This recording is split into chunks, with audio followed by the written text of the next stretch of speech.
All right. Gonna wait for some folks to come on in the room.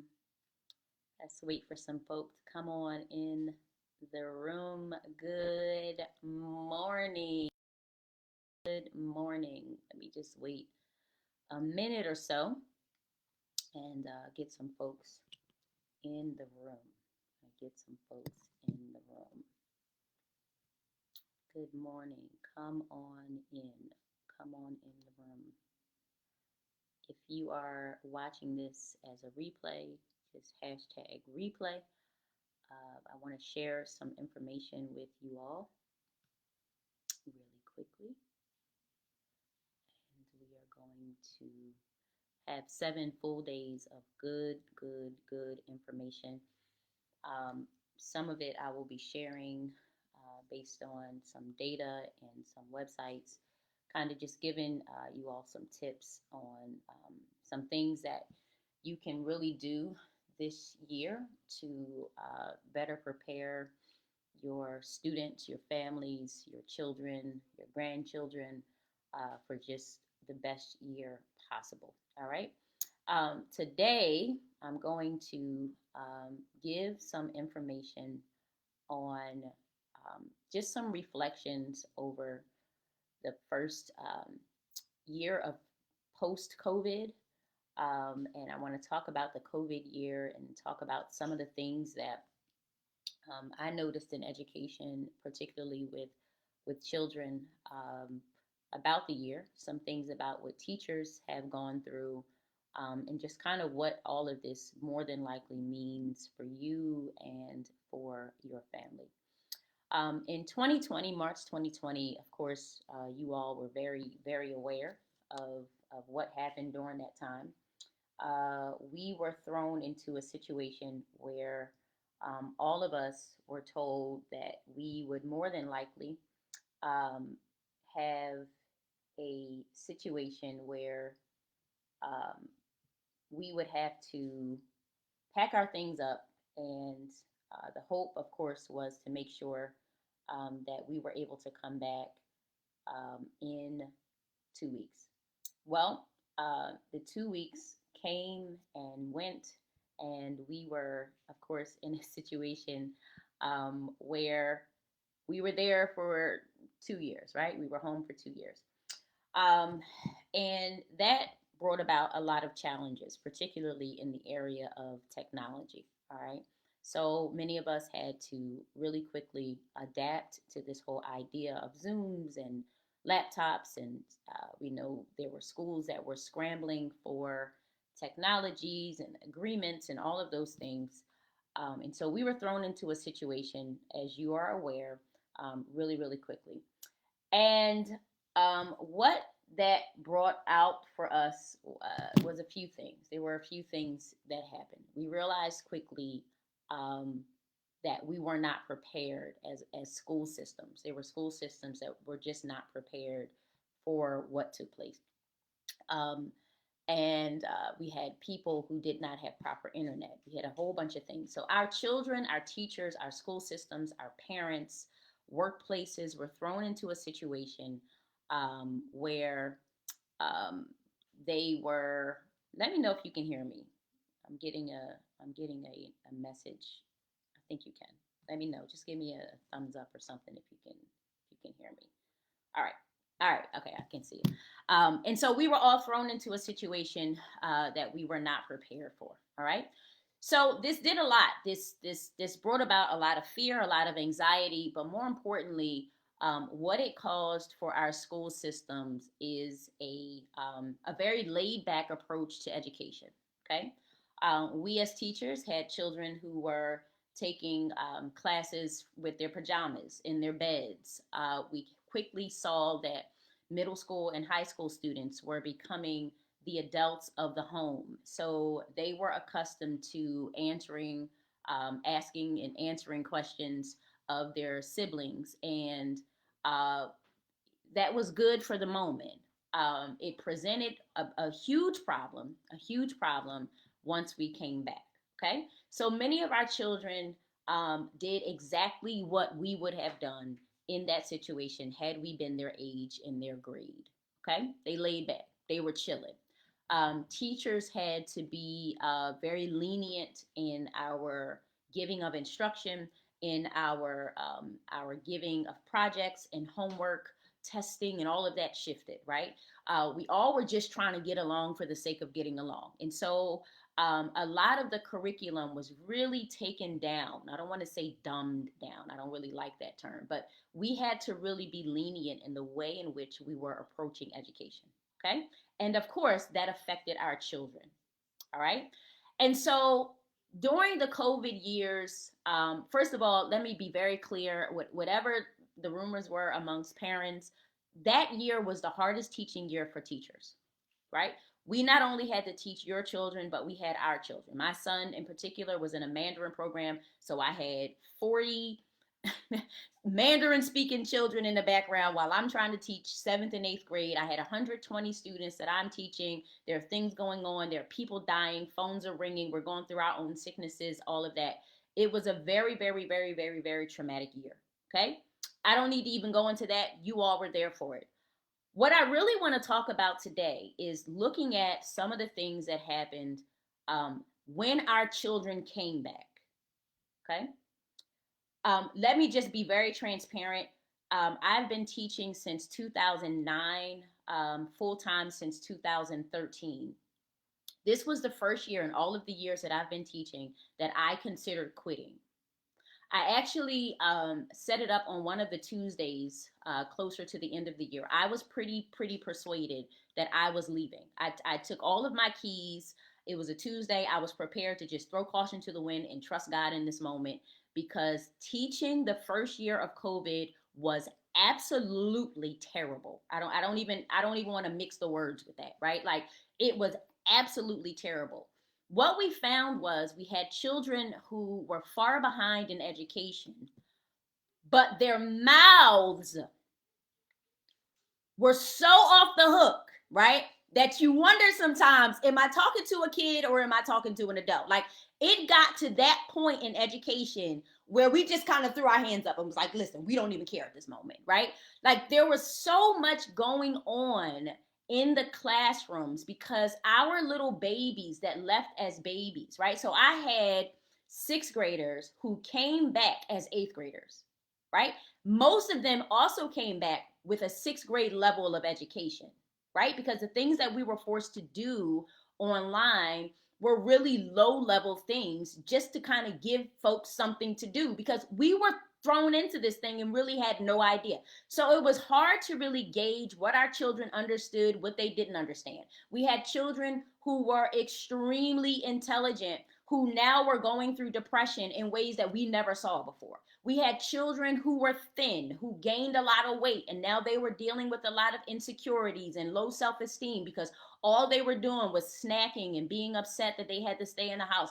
So we came back to the COVID school year, the post-COVID school year, totally like, we thought we weren't prepared when we were told to pack our stuff up, right, and go home for 2 weeks. We were really not prepared when we came back in person.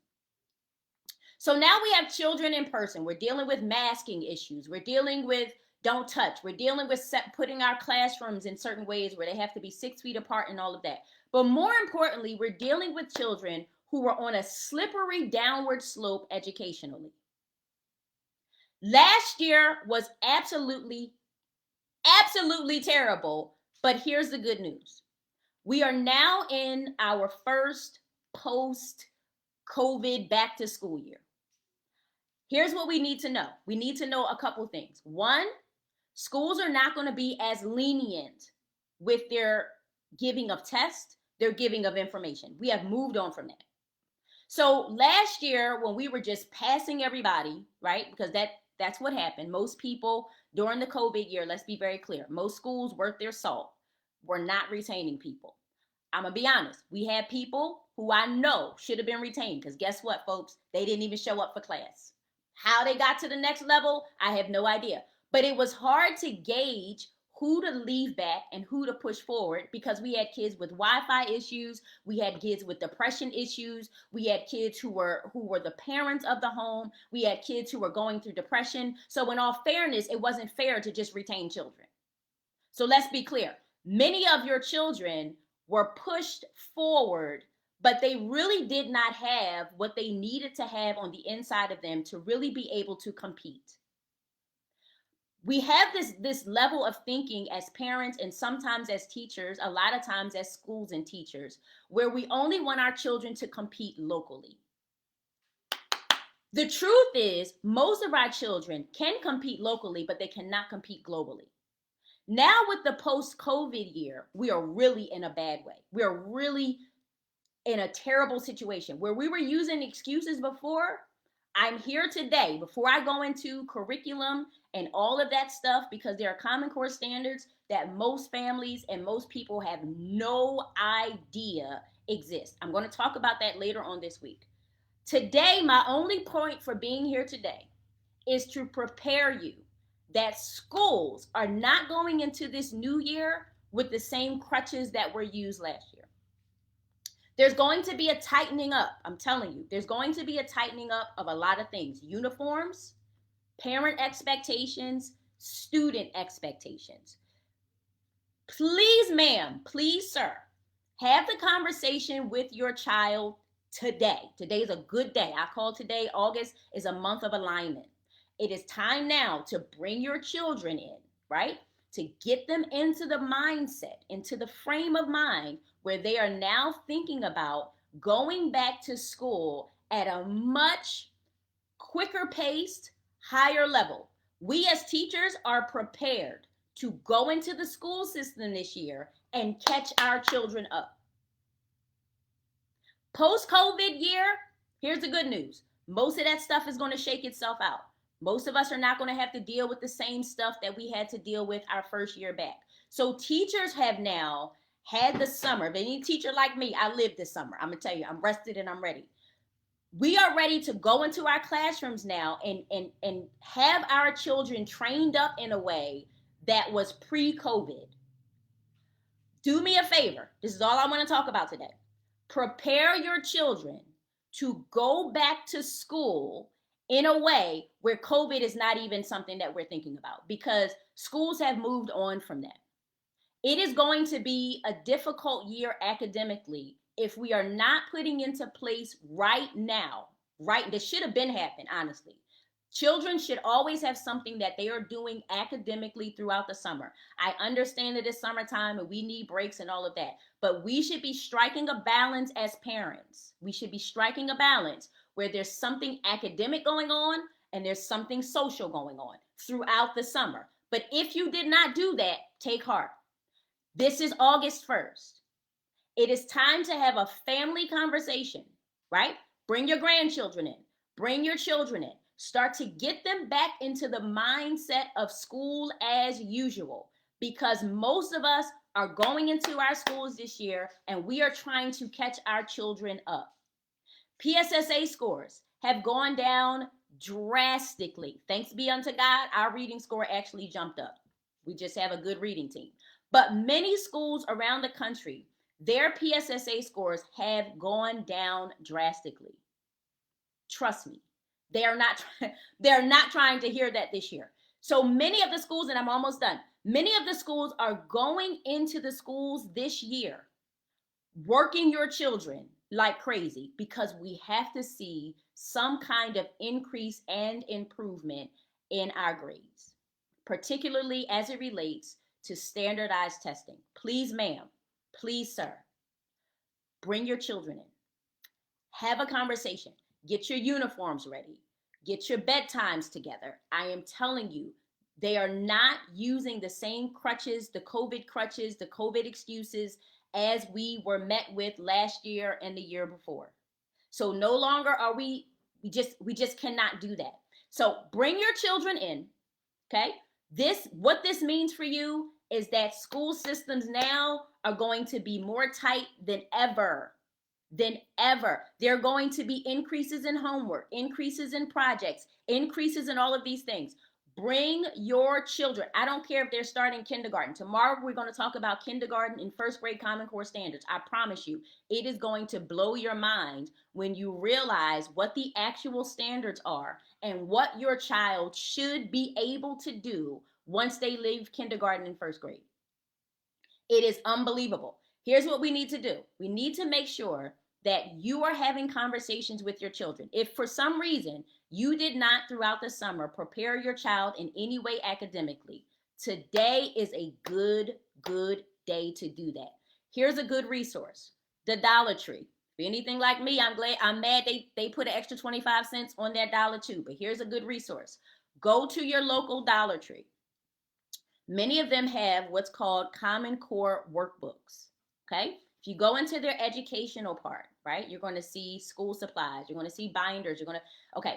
Most of them also have a section where they have workbooks that you can get based on the grade, okay?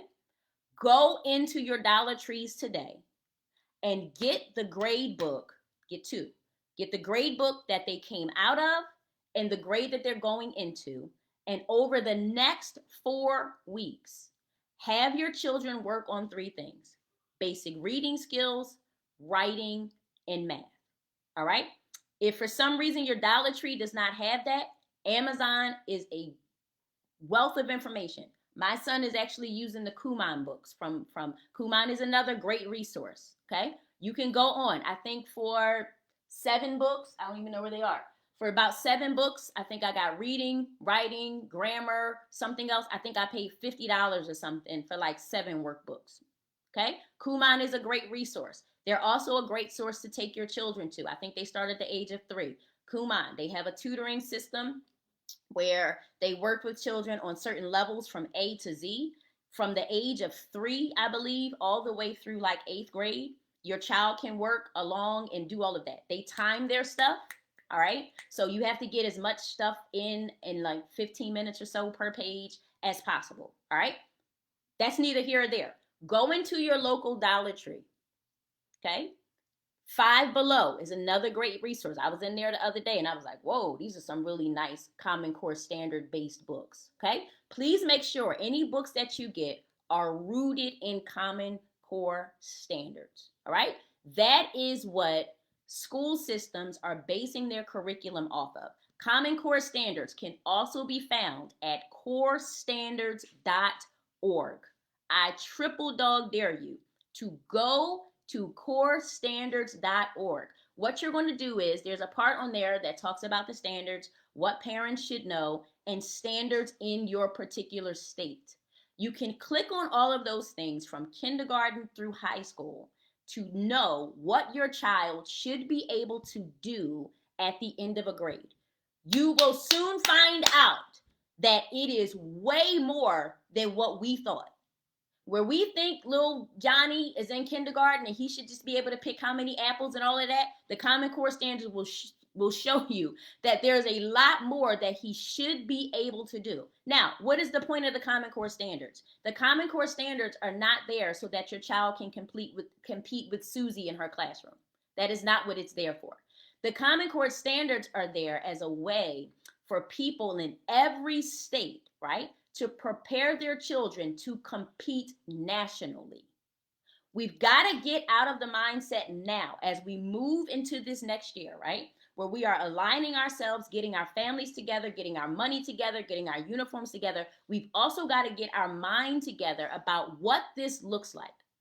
We should not, as parents, as teachers, as leaders, right? As aunties, as grandparents, think it's okay for our child just to be able to compete well locally. We have to get a global mindset. Why is this important? This is important because your child won't be in that school for the rest of their lives. One day, your child is going to enter into a high school or a college, and you want them to have the foundational skills necessary to be able to compete with someone the same age, the same gender, right? But from Japan.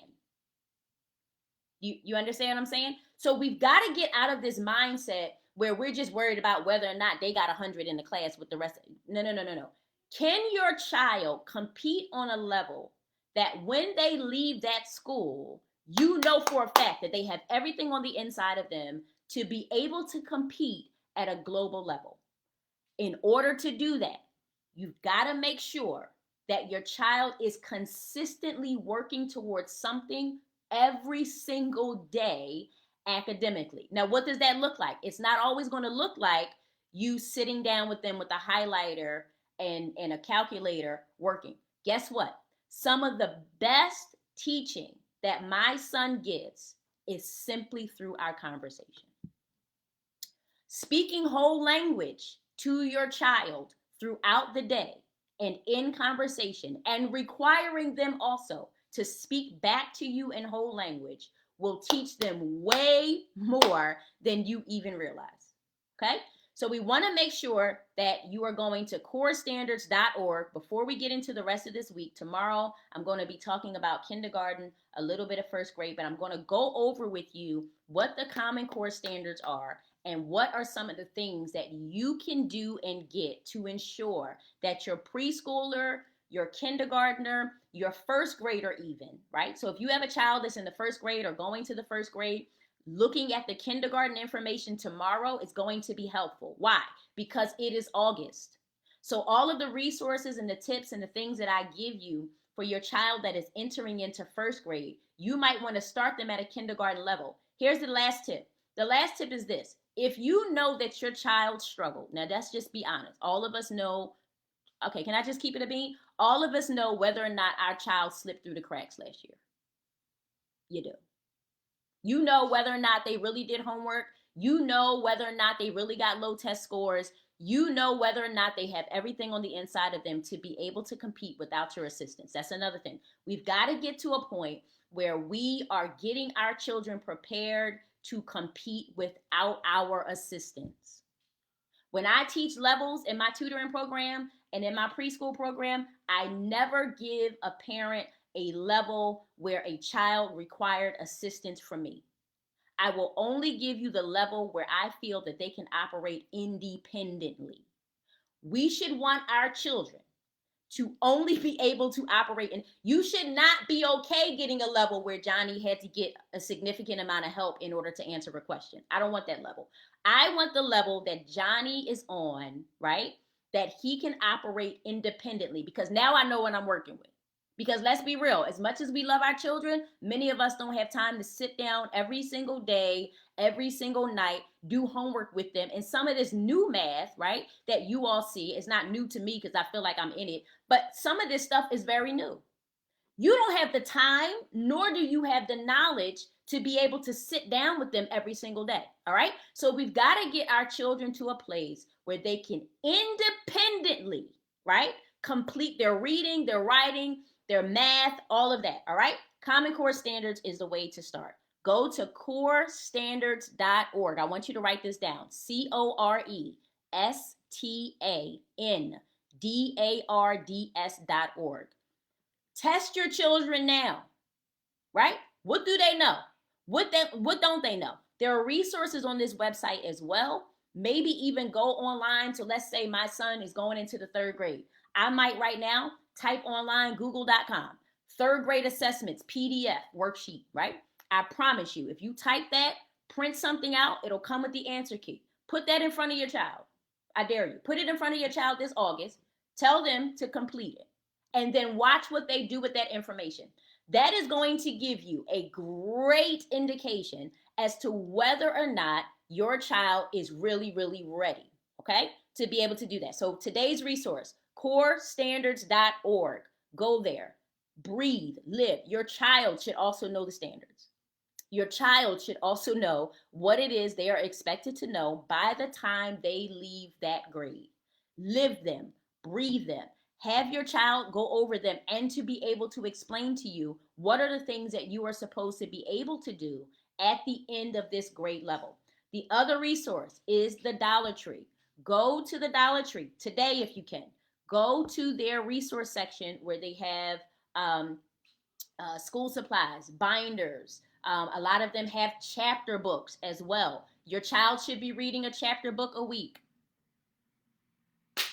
Period. Your child should be reading some kind of book a week. It should be a requirement that your child is reading something over and over again. Why is this important? Because math at a certain grade only becomes reading. Where we were doing 5 times 7, 6 plus 4, all of that stuff, it goes away. Now what happens with the math curriculum is that there are a lot of words, right? So what happens now is we have children who can read, but we don't have children that can also comprehend.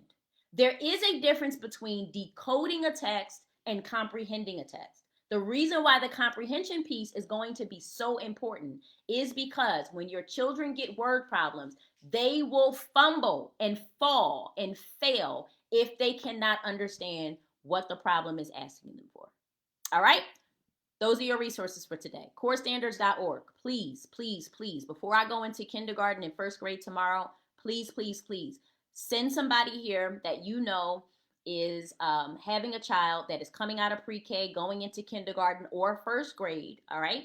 Have them meet me here tomorrow. I'm going to give them some really, really good information, some good tips, some good things that I think really, really work in regards to the preschool curriculum, the kindergarten curriculum, what their children should know, what they should be able to do, what they should be able to articulate and explain. All right. So today's corestandards.org, Dollar Tree, Five Below, very, very, very good resources. Amazon, again, very good resources for you to go on.